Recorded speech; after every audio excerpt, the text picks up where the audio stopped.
పడి మెట్ల పైకెక్కి గుడికేగు భక్తులకు ఎదురొచ్చే బంగారు స్వామి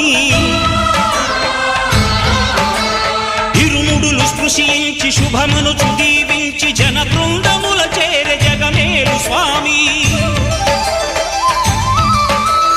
తన భక్తులనరిల్చు తప్పులకు తడబడి ఒక పక్క ఒరిగెన ఓంకారమూర్తి